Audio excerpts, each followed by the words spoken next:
From NBC News in Washington, this is Meet the Press with David Gregory. This Sunday, she's logged 100,000 miles traveling around the globe as Secretary of State, pushing President Obama's foreign policy goals as his top diplomat. This week in Asia, she confronted U.S. adversaries, trading barbs with the North Koreans. There is no place to go for North Korea. They have no friends left. And warning Iran against its nuclear ambitions. If the United States extends a defense umbrella over the region, they won't be able to intimidate and dominate as they apparently believe they can once they have a nuclear weapon.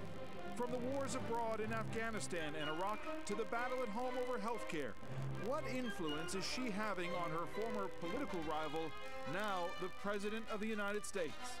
Our exclusive guest for the full hour, the former First Lady of the United States, Democratic Senator from the state of New York, and candidate for the Democratic presidential nomination in 2008, Secretary of State Hillary Clinton.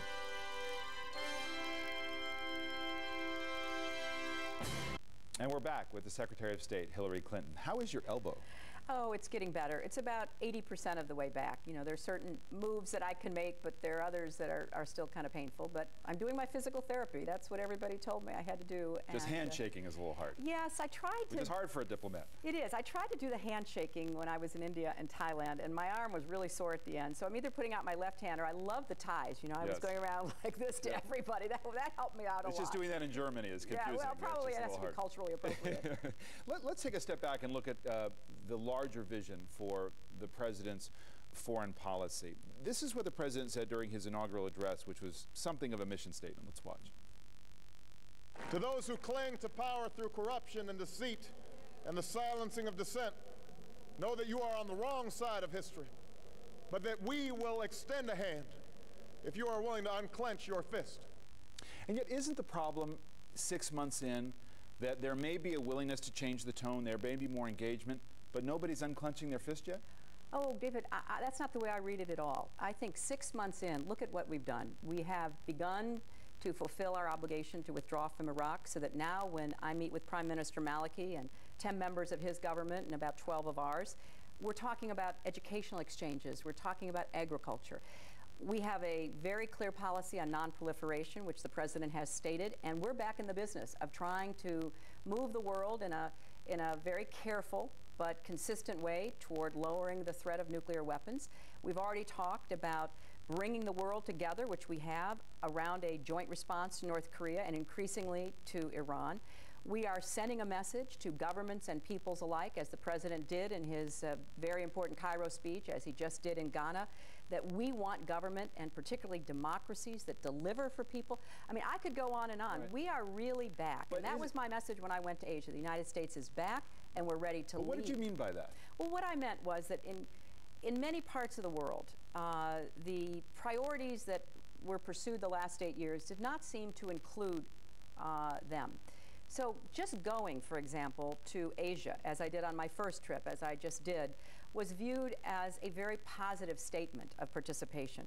We're building on some of the good work that's been done in a bipartisan way with India, starting with my husband, and in fact, in this case, continuing with President Bush with India, so that we have now announced the most comprehensive engagement we've ever had with that country. But if you look at it, the Bush administration policy in Asia and now the Obama administration policy in Asia is not that different. You too are distracted by wars in Afghanistan and Iraq, so I don't see what's really changed. I disagree with that.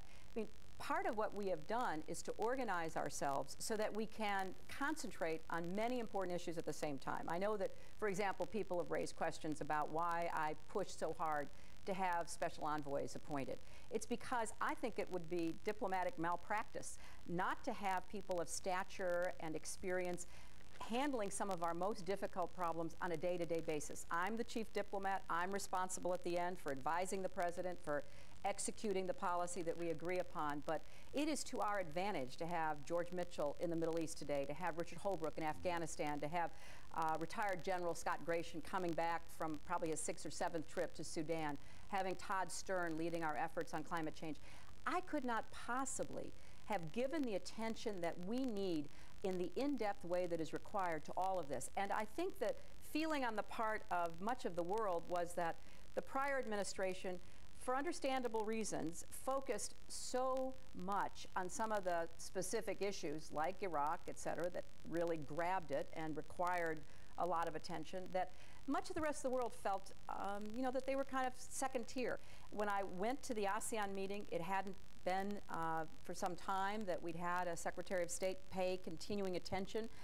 We announced an exciting new relationship with the lower Mekong countries, Vietnam, Cambodia, Laos, Thailand. We are working everywhere we can to make clear that, you know, the United States cannot solve all the problems of the world alone, but the world cannot solve them without the United States. But you raised your role in the administration. Here was a recent headline that got a lot of attention, not surprisingly, in the Los Angeles Times.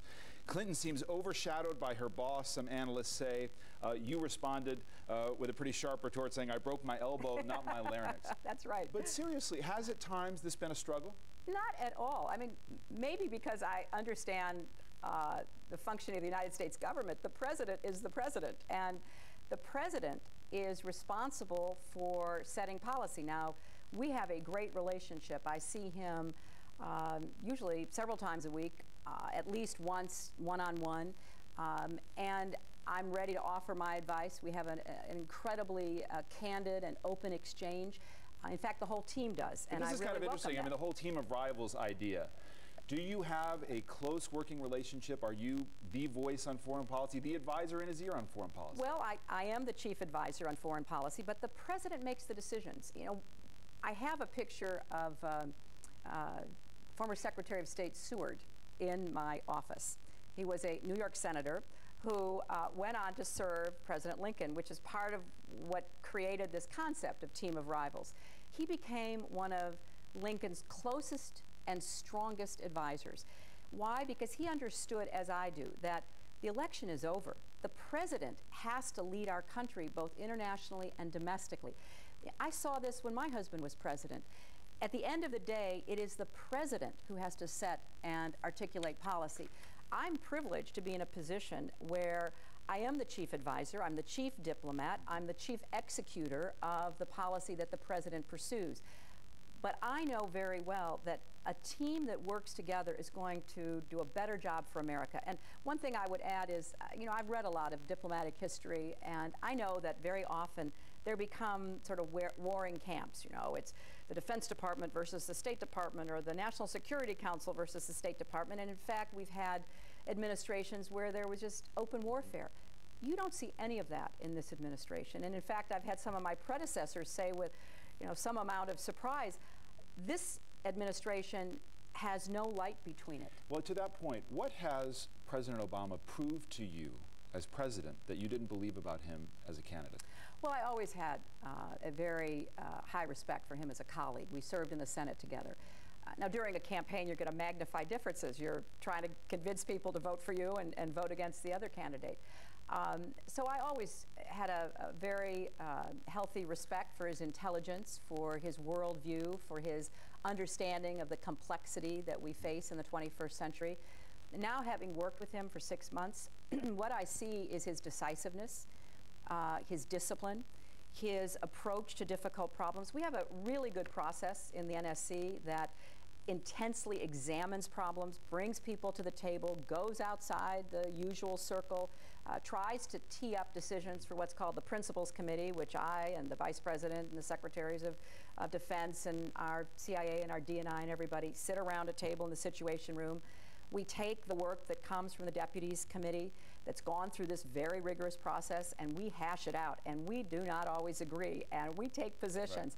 Right. And at the end, though, we reach a consensus. Either we are at a point where we feel that we know the best thing to suggest to the president, or we suggest a minority and a majority point of view. And then we meet with the president, and the president hears us out. Oftentimes he'll put somebody on the spot, and he'll say, well, David, what do you really think? Right. Or he'll go and say, I didn't hear from you yet. And at the end of the day, the president makes the decision, and I've been very impressed by that. But during the campaign, you questioned both his experience and his toughness. Are those issues that you don't feel as strongly anymore? Oh, I don't feel them at all. We all want an America defined by deep and meaningful equality, from civil rights to labor rights, from women's rights to gay rights, from ending From ending discrimination, there are no acceptable limits, and there are no acceptable prejudices in the 21st century in our country. We have a common task and a common challenge. Why can't we see that we are all in this together? 18 million of you from all walks of life. Women and men, young and old, Latino and Asian, African American and Caucasian, rich, poor and middle class, gay and straight, you have stood with me. And I will continue to stand strong with you every time, every place, and every way that I can. The dreams we share are worth fighting for.